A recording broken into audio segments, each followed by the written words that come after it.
Philippe, Anis, je vous laisse la parole. Merci beaucoup pour votre participation à ce Compost Café. Et je vais vous partager mon écran avec la présentation. Vous voulez la partager, vous Non, je ne sais pas faire. je m'en occupe alors. Est-ce que c'est bon, vous voyez la présentation? C'est ça. Merci. Okay. Donc, bonjour à tous, Philippe Delcoq, directeur du CIRTOM de Brive. Et Anaïs Barré, donc chargée de prévention des déchets, donc du déploiement de la collecte de biodéchets. Hop, allez. Vous Voilà, n'hésitez pas à me dire pour les slides. Rapidement, on va faire juste une petite présentation du CIRTOM. Bon, ça a été créé en 1973. Là, aujourd'hui, on a 120 communes pour un peu plus de 155 000 habitants. Type du territoire des semi-rurales. Mise en place de la tarification incitative en 2014. Et maintenant, on va passer au déploiement des biodéchets. Là. Donc, on a expérimenté depuis 2016 cette collecte en biodéchets. Tu prends la main si tu veux. Oui, mais je voulais vous faire de côté. Il faut... Voilà. Donc, voilà. Donc, comme je le dis, en 2016, on a commencé à faire une expérimentation sur un secteur de Brive en biodéchets, en porte-à-porte. 2017, on a fait la collecte des biodéchets des gros producteurs de Brive, donc tout ce qui est cantine, lycée, collège, qu'est-ce qu'il y a encore, cuisine centrale, quelques gros producteurs aussi. Les restaurants. Quelques restaurants aussi. Et les métiers de bouche du centre-ville depuis 2017. Et à ce jour, on a 6 secteurs sur 12 qui sont sur Brive qui sont collectés en porte-à-porte. Ce qui représente plus de 6 000 foyers. Donc, vous voyez sur la carte, tout ce qui est en vert, c'est ce qu'on a fait. Là. En 2022, on va faire les 2 secteurs 9 et 7 en orange et il nous restera encore 3 secteurs plus le centre-ville. Et on devrait avoir fini ce déploiement en 2024. C'était la demande du maire de Brive et on l'a tenue. Après, au niveau expérimentation aussi, on a sur une commune à côté de Brive, c'est ce qui est en bas en 2018, on a fait la collecte en apport volontaire. Alors avec les tubes, vous savez, vous connaissez ces fameux tubes là. Voilà, on a déployé 2 tubes sur ce village qui représente où on collecte 350 foyers. Alors c'est quelque chose qui marche très bien, hein, on n'a pas de problème particulier. Et à ce jour, on a 16 colonnes aussi, enfin 16 points d'apport volontaire sur le territoire. Alors, peut-être la diapo suivante. Alors, pourquoi on a fait ça? Alors, effectivement, voilà, c'est un secteur type, ça, qu'on a fait sur Brive. Et c'est en fait le premier secteur qu'on a fait, où, vous voyez, on a séparé le secteur en 2. Il y a la partie verte, c'est un demi-secteur, et la partie jaune, c'est l'autre demi-secteur. Et les points rouges, c'est les points d'apport volontaire. Donc, le secteur complet, c'était le secteur de collecte d'ordures ménagères qu'on a divisé en 2. Et c'est là où on fait la collecte totale du secteur une fois par semaine pour les biodéchets et la moitié du secteur pour les ordures ménagères. On collecte les ordures ménagères en C05. Et ces points rouges, là où on a de l'apport volontaire, c'était des points soit où les gens ne pouvaient pas stocker les bacs. C'est le premier point en bas à droite, là, qui est proche du centre-ville, où on a pas mal d'habitat vertical, en fait des vieux immeubles, mais en habitat vertical, et où on a très peu de place pour stocker les bacs. Et après, les autres points, c'est de l'habitat vertical, les immeubles, et où on en a profité aussi pour les collecter en apport volontaire. Et ces colonnes, si vous voulez, nous permettent aussi, pour tous les habitants du secteur, d'avoir un deuxième exutoire. Et on a beaucoup de gens qui vont aussi à cet apport volontaire. C'est ça, Anaïs? Oui, c'est ça. Je vais vraiment insister dessus. C'est vrai que surtout, en fait, on va y revenir déjà l'été. L'été, en fait, c'est vrai que ça sent mauvais, les asticots, le ci, le là. Donc, ça nous fait vraiment, en fait, un argument en disant c'est pas grave, vous les laissez dans le point d'apport volontaire et vous les voyez plus, vous n'entendez plus parler. Donc, c'est que c'est vraiment comme ça. Les gens continuent quand même le geste de tri. Il y en a d'autres qui ne veulent pas, en fait, tout simplement, ils ne veulent pas stocker un 3e bac chez eux parce qu'ils ont déjà fait un petit local poubelle chez eux où il y a la place que pour 2 poubelles parce que, en fait, ils ont déjà entendu que ça sentait mauvais, des choses comme ça. Mais par contre, l'apport volontaire, on va très, très bien, même si c'est de l'habitat individuel. Donc, c'est vrai que c'est la mixité convient bien aux deux, quoi. Voilà. Donc, la diapositive suivante, c'est un peu le matériel qu'on a mis en place. Donc, bon, nous, on a essayé pas mal de seaux, de sacs craft, de sacs en fécule de pommes de terre, enfin, plusieurs types de sacs. Nous, on s'est arrêté sur ce matériel. Ces sacs, ces seaux de 10 litres avec les poches craft. Donc ça, c'est chaque foyer est équipé de ces seaux et de ces poches craft. On distribue 2 paquets, c'est 100 poches par an. Après, s'ils en ont plus, ils peuvent bien sûr venir au CIRTOB ou dans leur commune en chercher. Ils sont équipés de bacs de 120 litres avec cube réductrice de 60 litres.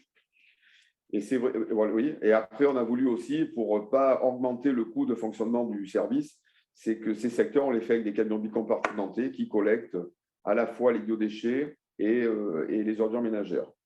Donc, au niveau de l'apport volontaire, on est parti sur les tubes. On avait 11 points de tubes, comme ça. Vous voyez, on a bricolé une benne de 15 mètres cubes, vous voyez sur la photo d'en bas avec le polybène, pour collecter ces tubes.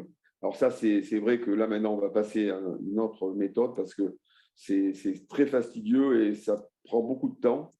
Parce que c'est vrai qu'il y a une manipulation énorme. On passe pratiquement une journée pour collecter les 11 points. Donc, vous allez avec le camion, vous chargez un tube plein, vous mettez un tube vide et propre à la place. On revient au dépôt.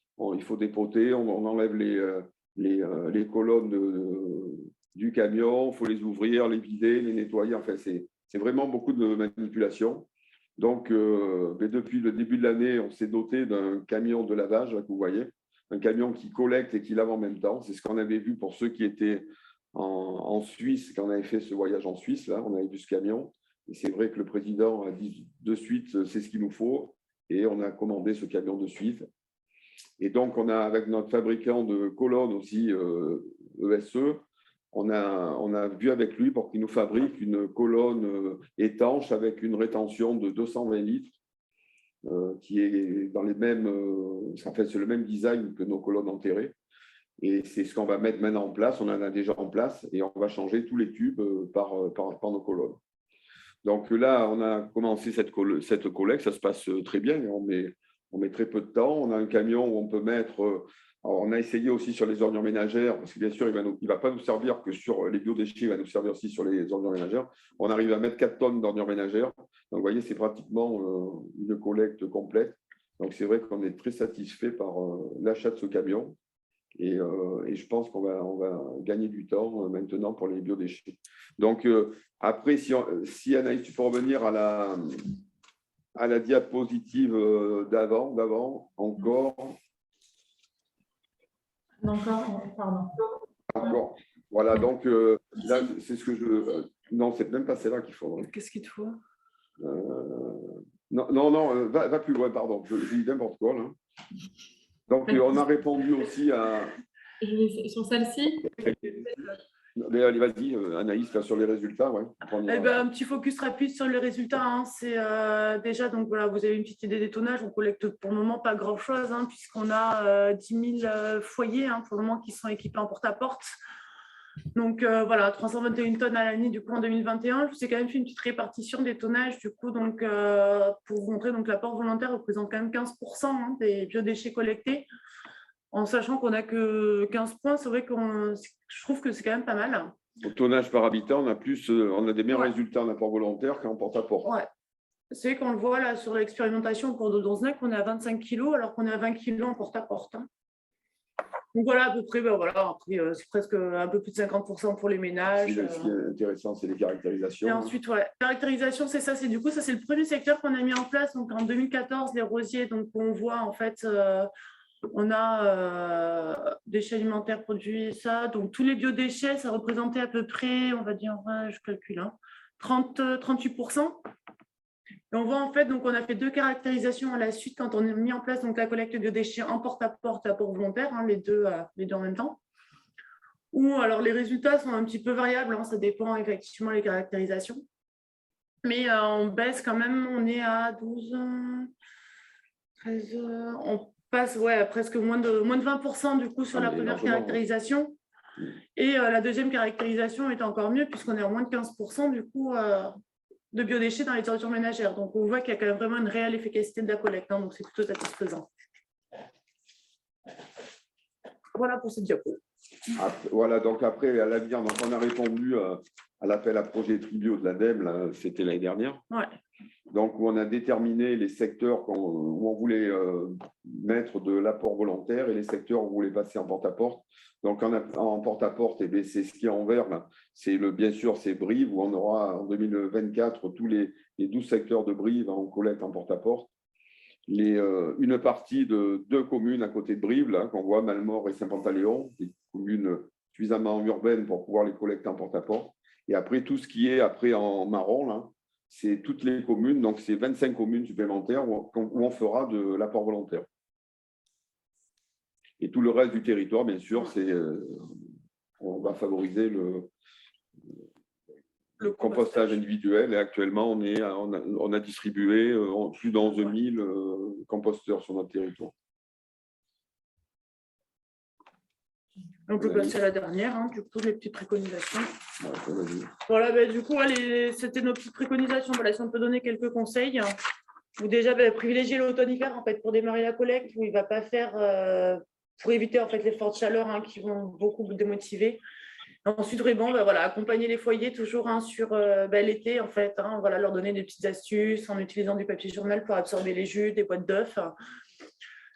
Aussi, les conseiller, c'est vrai que maintenant, on a vraiment pris le parti de les conseiller d'aller au tube ou à la colonne enterrée du coup de biodéchets pour pas perdre le geste de tri, parce que c'est que sinon, on en a quand même beaucoup qui arrêtent l'été parce que problème d'odeur. Et donc, bien les accompagner aussi pour le respect des consignes de tri, on est obligé de suivre pas mal. Voilà. J'ai vu qu'il y avait pas mal de questions dans le fil de discussion, donc je vais laisser Anaïs gérer les questions-réponses. J'allais en poser une, mais non, pas de souci. Merci Philippe, Anaïs pour la présentation. Et puis Marie, si tu veux prendre la parole pour une question, il n'y a pas de souci, je lirai les autres en suivant.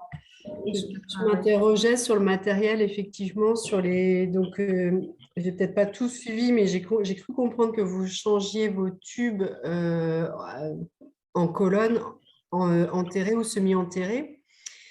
C'est des colonnes spécifiques biodéchets en termes de fournisseurs. C'est vrai que nous, on a des points d'apport volontaires en colonnes enterrées, semi-enterrées, mais sur l'ordure ménagère ou l'emballage, enfin le sélectif, en fait. Est-ce que là, c'est des prestations particulières de fourniture pour ces points-là? Et quand vous parliez tout à l'heure de camions qui font la collecte et le nettoyage, c'est pour ces points-là ou c'est pour les bacs? Je n'ai pas bien compris, en fait. Les colonnes, effectivement, c'est notre fournisseur ESE, anciennement Citec, qui a conçu une colonne étanche avec une rétention de 220 litres. C'est vrai qu'on en a 5 de posés là. On n'a aucun souci d'étanchéité. Il n'y a pas de déchets il n'y a pas de jus dans la cuve. Et c'est vrai que la rétention est suffisamment importante et on n'a pas de problème. Le camion de lavage qu'on a acheté de collecte, effectivement, on l'a acheté pour les biodéchets, pour relever ces colonnes, justement. Et il servira aussi pour tous les autres flux des colonnes pour nettoyer et collecter. D'accord, merci. Sarah demandait quel type de gros producteurs était en apport volontaire. Je suppose que c'est l'apport volontaire de cantine. Ouais. En apport volontaire, j'ai que des restaurants. Les cantines, pour le coup, je ne vais pas avoir une trappe qui est assez grosse, sinon il y a vraiment trop de déchets, mais j'ai quelques restaurants du coup, en apport volontaire. Les restaurants administratifs? Non, restaurants classiques. Donc le privé? Ouais. Et vous ne facturez pas du coup ces dépôts à l'apport volontaire pour les pros? Non, pas en apport volontaire. Mais de toute façon, Oui, les colonnes, elles sont. Nous, on est en tarification incitative, donc les colonnes aussi, il y a un badge d'accès, hein, il y a un contrôle d'accès sur nos colonnes. Et tous ceux qui restent à la tonne, à la tiorbe, si vous voulez, on comptabilise que les ordures ménagères, effectivement, mais tous ceux qui sont en redevance spéciale ou redevance communale, c'est la première année où on facture les ordures ménagères et le tri et les biodéchets. D'accord.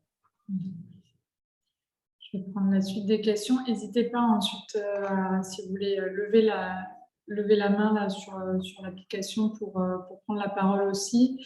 Donc, Patricia demande si la benne bicompartimentée est hermétique pour la partie biodéchets et si vous n'avez pas de problème au moment de la collecte pour tout ce qui est jus au sol, contenu du bac trop liquide.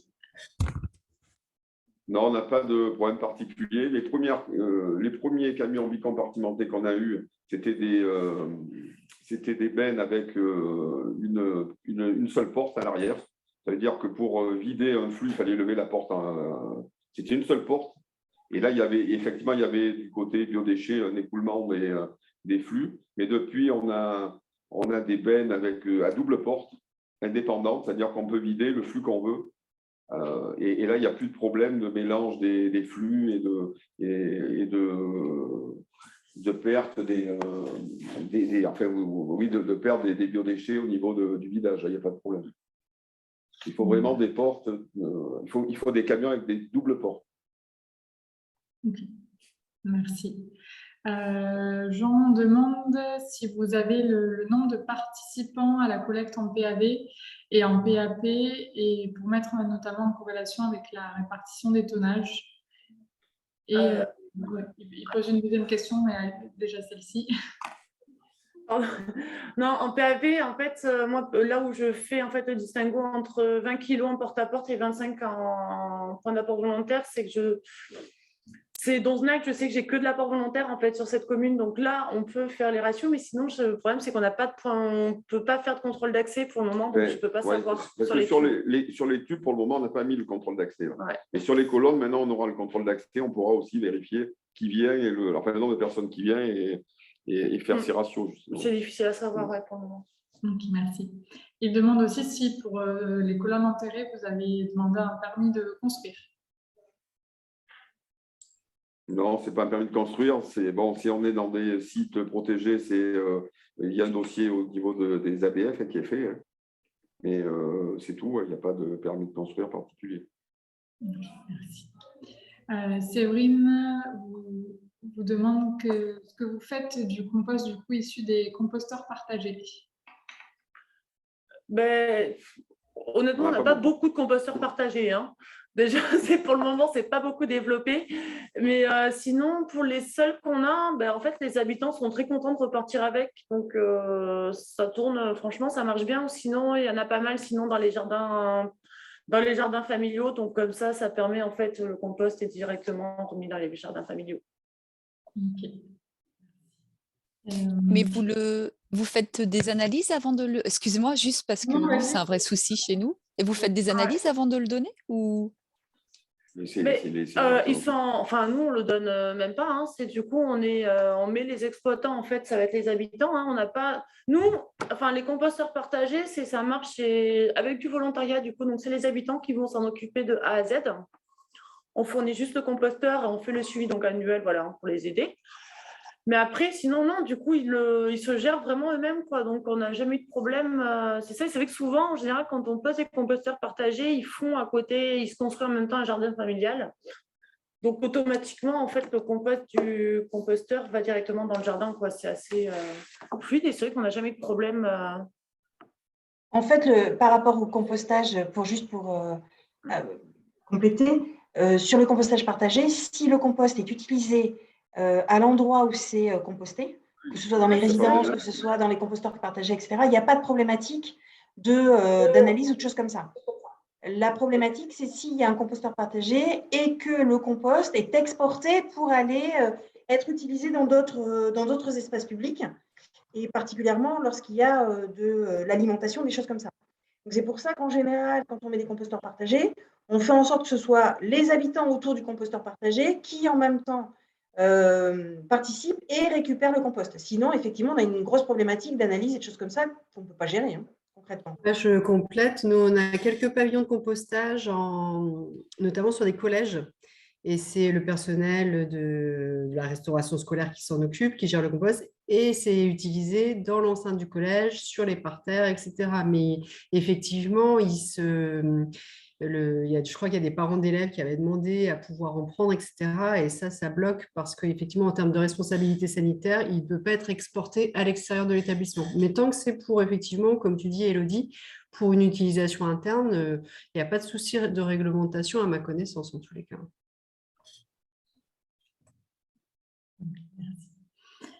Patricia demande qu'est-ce que vous avez utilisé en termes de moyens de communication, du porte-à-porte, de la communication écrite. Communication. Oui, vas-y. Ouais, on fait une réunion publique, on a des courriers, on a de la communication écrite, et on fait du porte-à-porte pour tout le monde, pour bien leur informer du coup sur les consignes de On tri. fait une enquête en porte-à-porte sur voilà. chaque secteur. C'est pour ça que c'est long à mettre en place. C'est pour ça qu'on fait que 2 secteurs par an. Hubert vous demande à quelle fréquence vous lavez les colonnes à biodéchets. Alors, les colonnes biodéchets, les tubes, on les lavait toutes les semaines, parce qu'effectivement, on les collectait toutes les semaines au minimum et on les lavait au fur et à mesure. Et c'est pour ça qu'on a justement acheté ce camion pour pouvoir aussi les vider, ces colonnes, toutes les semaines et pouvoir les laver aussi à chaque collecte. Et on a une question aussi de Patricia. Alors, je pense que je vais vous laisser la poser parce que RS, je ne sais pas ce que ça signifie. Patricia, si vous voulez. Oui. Est-ce que vous pouvez nous donner vos tarifs de redevance spéciale? D'accord. Le redevance spécial, de mémoire, on a voté hier le budget, non, avant-hier, donc c'est pas bien. Avant-hier. 0,0333 pour les ordures ménagères et la moitié pour le tri et les biodéchets. Mais c'est votre tarif par litre. mètre cube, par litre, par kilo? Au litre. Merci. Voilà. Question complémentaire, du coup, sur l'apport volontaire, vous faites comment puisque c'est un tarif au litre, avec le passage des bornes, comment vous faites? Voilà. On fera pareil. Mais c'est pareil. Sur les bornes, on pourra identifier chaque producteur et lui facturer aussi le volume du tambour, comme on fait sur les ordures ménagères. On a au niveau des ordures ménagères, tout l'apport volontaire en ordures ménagères et en colonne, enfin, une partie en colonne enterrée avec contrôle d'accès. On facture En fait, un passage de badge, ça équivaut au volume du tambour, en fait. Ouais. Voilà. D'accord. Est-ce que vous avez d'autres questions? N'hésitez pas à prendre la parole si vous le souhaitez. Donc, c'est 0,0. Dans la présentation, tu pourras nous mettre le prix de ton camion qui fait le lavage en même temps? Ah ben, je peux te le dire, oui. Ouais. C'est très cher le camion, 575 000 €. Ah ouais. Et tu t'en sers tous les jours? Alors, on s'en sert tous les jours. Je pense qu'à l'avenir, on s'en servira, on le fera. Enfin, il fonctionnera en 2 postes aussi. Alors, à savoir quand même qu'on on a à peu près 120 points de colonne qu'on lavait 2 fois par an. Ça nous coûtait autour entre 80 et 100 000 € par an. Donc maintenant, on est autonome aussi avec ce camion. Donc, c'est un camion, effectivement, à l'achat, c'est un investissement important, mais qu'on amortira dans les années à venir facilement. Et là, tu disais que tes 120 bornes que tu avais, c'était des bornes que tu avais déjà OMR, etc. C'est ça? OMR, vert, tri. Vert, etc. D'accord. Enfin, 120 points. On a 120 points de 3, 4, 5 colonnes. D'accord, d'accord. Tu laves combien de bornes par jour avec ce camion? Enfin, ou de points, c'est compliqué à dire, ouais. On lave, en fait, je ne sais plus comment ils m'ont dit. Je ne sais pas, c'est 18 ou 20 points par jour. Alors, ça dépend ça dépend quel lavage tu fais. Si on fait une collecte avec juste un lavage, c'est un robot qui lave tu vides ta colonne et après, c'est un robot qui lave la colonne. on perd pratiquement pas de temps. On fait pratiquement le même. On va aussi vite qu'avec un polybène classique pour lever des colonnes. Et après, on fait quand même des lavages importants. Voilà, enfin, un lavage total de la colonne où on nettoie l'extérieur, on nettoie la cuve, on nettoie tout. Et là, par contre, on en fait beaucoup moins. C'est beaucoup plus long. Hein. D'accord. Et 18-20, c'est quand tu fais collecte plus lavage, quoi. Ouais. Merci. Est-ce que vous avez d'autres questions? N'hésitez pas à prendre la parole si vous en avez.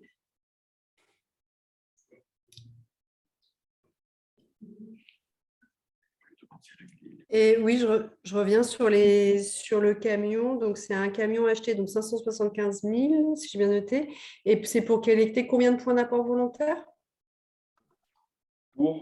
Combien Vous avez de points d'apport volontaire pour un camion qui tourne une fois par semaine? Vous collectez combien de points d'apport volontaire du coup?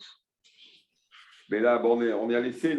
C'est un peu compliqué de répondre maintenant, mais on va pouvoir, on n'a pas de souci, on va pouvoir collecter tout ce qu'on va mettre en place là, dans les prochaines années sur toutes les communes, on n'a pas de souci. Donc la priorité, effectivement, c'est la collecte des biodéchets, mais ce camion, il va servir pour laver et collecter même tous les autres flux. Hein.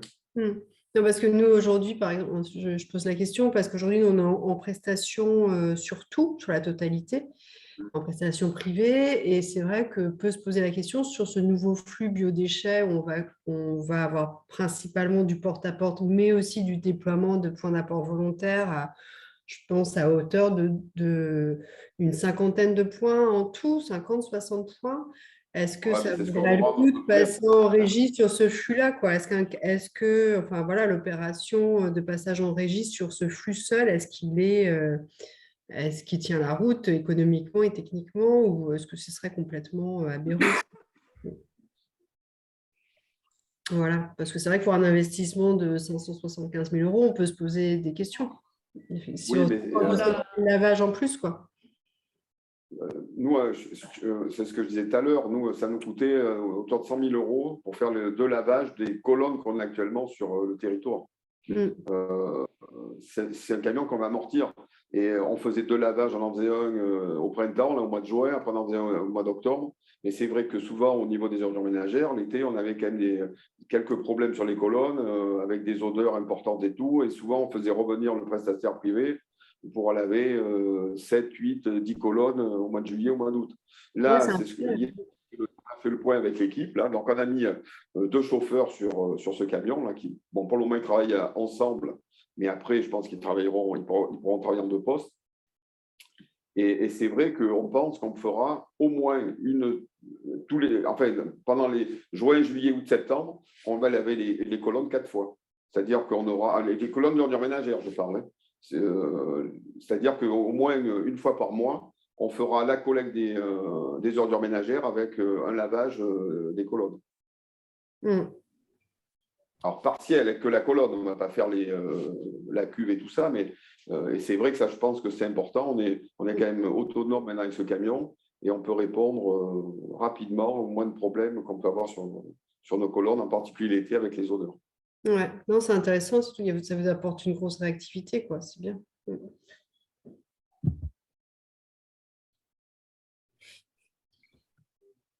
Est-ce que quelqu'un d'autre se pose une question?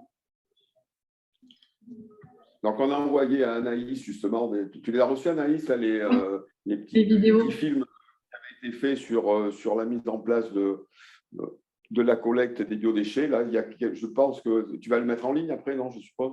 Oui, je vois encore comment je mets tout ça, mais ça sera partagé dans tous les cas. Voilà, donc c'est nos ambassadeurs il y a, oui, soit nos ambassadeurs qui disent un petit peu quelques astuces pour les biodéchets, et des tâches aussi d'habitants de Brive, soit qui sont en porte-à-porte, soit qui sont en apport volontaire. Et je pense que il y a 3 films qui sont intéressants.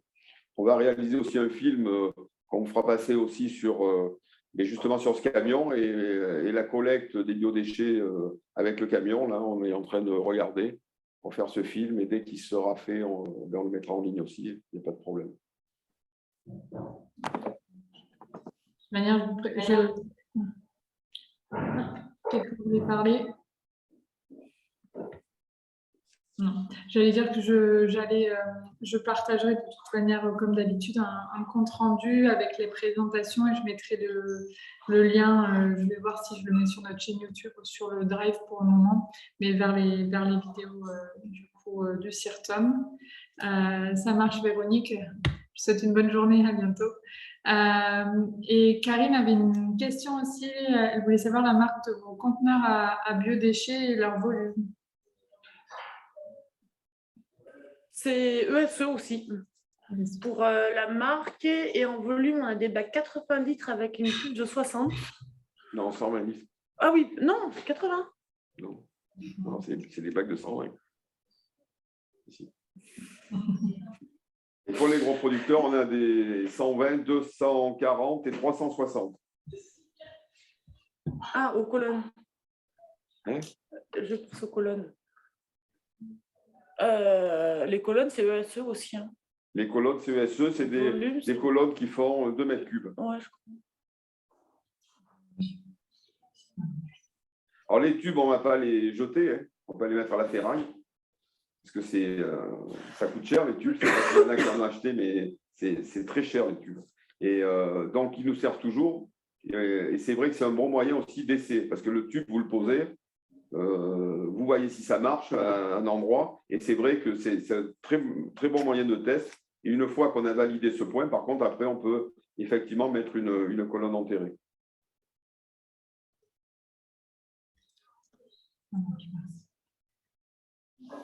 Si on a fait est-ce qu'il y a une dernière question? Si on a fait le tour, je pense qu'on peut terminer ce compost café. Peut-être l'occasion juste de vous redonner des dates. La semaine prochaine, si vous avez des nouveaux arrivants dans vos collectivités, on organise du coup le 14. Alors, je me mets sur le bon truc. Le 14, on organise une réunion pour les nouveaux arrivants, que ce soit nouveaux adhérents ou nouveaux arrivants au sein de vos collectivités. Donc, n'hésitez pas à leur faire partager, à leur partager cette info-là. C'est 13h, 14h30 du coup jeudi prochain.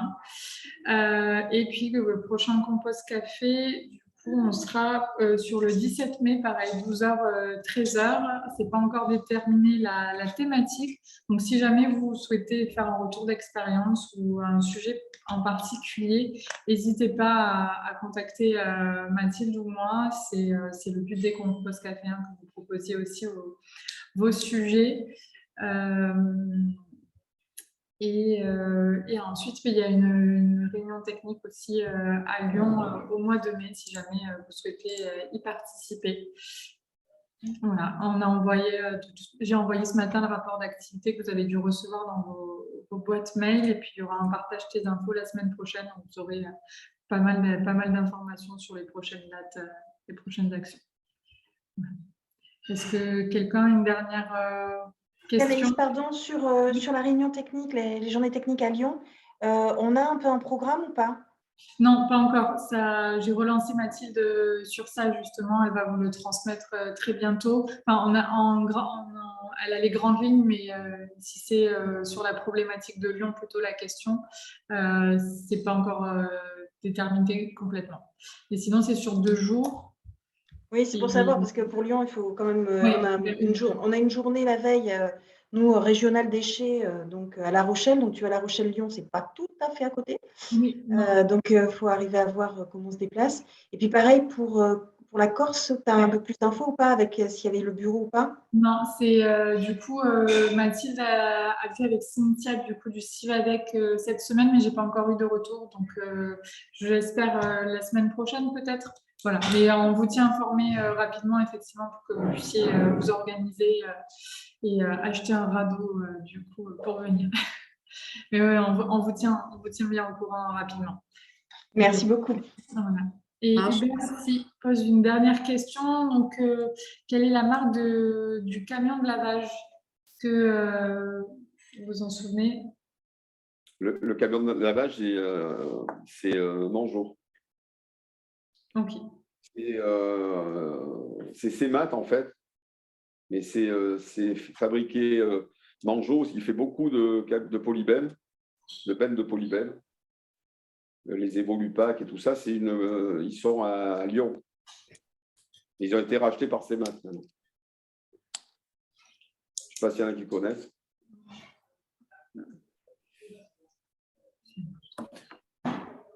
Ok. Ok, le SMICVAL aussi souhaite se tourner vers ce genre de camion. Très bien. Eh bien, je vous remercie tous pour votre participation. Je vous envoie très vite le compte-rendu et du coup la vidéo qui a été enregistrée.